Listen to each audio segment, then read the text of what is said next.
Welcome to நிவேதியாஸ் channel. இன்றைக்கி நம்ம சேனலில் வந்து தக்காளி ஊறுகாய் எப்படி பண்ணுறதுன்னு பார்க்கலாம்.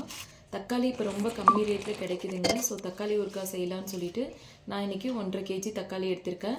தக்காளி வந்து நல்லா இந்த மாதிரி ரெட் கலரில் பழுத்த பழமாக வந்து எடுத்துக்கோங்க, அதுதான் நல்லாயிருக்கும். ஸோ இன்றைக்கி நான் 1.5 kg தக்காளி எடுத்திருக்கேன். இது நல்லா வாஷ் பண்ணி எடுத்துகிட்டு மேலே அந்த காம்பு பகுதி இருக்கும் இல்லையா, அதெல்லாம் தனியாக கட் பண்ணி எடுத்துருங்க.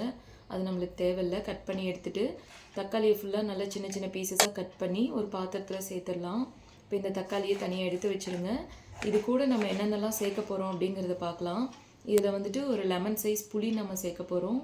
புளி, 20 பல் பூண்டு, கருவேப்பிலை, வரமிளகாய் 5 மிளகாய் எடுத்திருக்கேன், பெருங்காயத்தூள், மிளகாத்தூள், மஞ்சத்தூள், அப்புறம் வெந்தயம் 2 ஸ்பூன், கடுகு 2 ஸ்பூன். இது வறுத்து அரைச்சி பவுடர் பண்ணி சேர்க்க போகிறோம். வெல்லம் தேவை அப்படின்னா நம்ம சேர்த்துக்கலாம். ஸோ இப்போ நம்ம கட் பண்ணி வச்சுருக்கோம் இல்லையா, அந்த தக்காளியை வந்து நம்ம ஸ்டவ் மேலே வச்சுட்டு, தக்காளியில் ஆல்ரெடி தண்ணி இருக்கும் இல்லையா, நம்ம கட் பண்ணும் போதே அந்த தண்ணியெல்லாம் கொஞ்சம் நல்லா சுண்டி வர வரையும் வேக வச்சிடலாம்.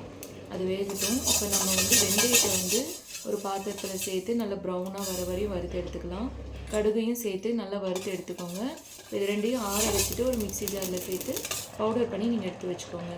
தக்காளியில் தண்ணி கொஞ்சம் கம்மியாக இருக்குது. ஸோ இப்போ வந்து நம்ம எடுத்து வச்சுருக்கோம் இல்லையா புளி, அதை நல்லா கரைச்சி ஃபில்டர் பண்ணி சேர்த்துக்கோங்க, எந்த டஸ்ட்டும் இல்லாமல். ரெண்டுத்தையும் கலந்து விட்டுட்டு நல்லா வெந்து இந்த மாதிரி ஒரு கெட்டியான பேஸ்ட் கன்சிஸ்டன்சிக்கு அது வரணும். அது வரையும் வேகட்டும். இந்த மாதிரி வந்ததுக்கப்புறமா கேஸ் ஆஃப் பண்ணிவிட்டு நீங்கள் தனியாக எடுத்து வச்சுருங்க. ஒரு பாத்திரத்தில் 200 ml நல்லெண்ணெய் வந்து நான் சேர்க்குறேன் தாளிக்கிறதுக்கு.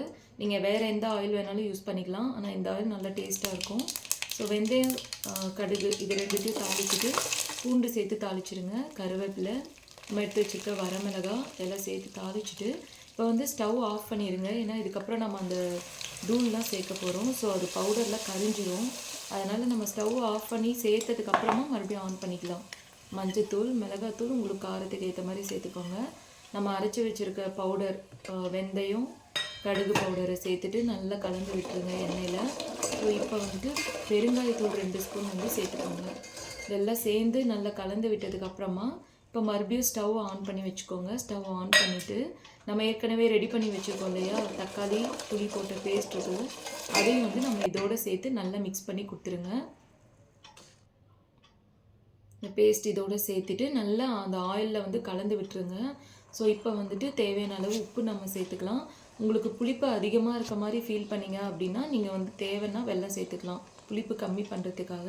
இல்லை அப்படின்னா அது தேவையில்லை, ஆப்ஷனல் தான். இதெல்லாம் சேர்த்துட்டு இது நல்லா வேக வைக்கணும். ஸோ ஒரு ஆயில் ஃபுல்லாக நல்லா பிரிஞ்சு வர வரையும் நல்லா வேக வச்சுடுங்க. நல்லா ஆயிலெலாம் இப்போ பிரிஞ்சு வந்துருச்சு, ஊறுகாய் ரெடி ஆகிடுச்சு. இது நீங்கள் வந்து ஃப்ரிட்ஜில் ஒரு 6 மாதம் வரையுமே ஸ்டோர் பண்ணி வச்சு நீங்கள் சாப்பிட்லாம். ஸோ கண்டிப்பாக மறக்காமல் சேனலை சப்ஸ்கிரைப் பண்ணி என்னை ஃபாலோ பண்ணுங்கள். பாய்.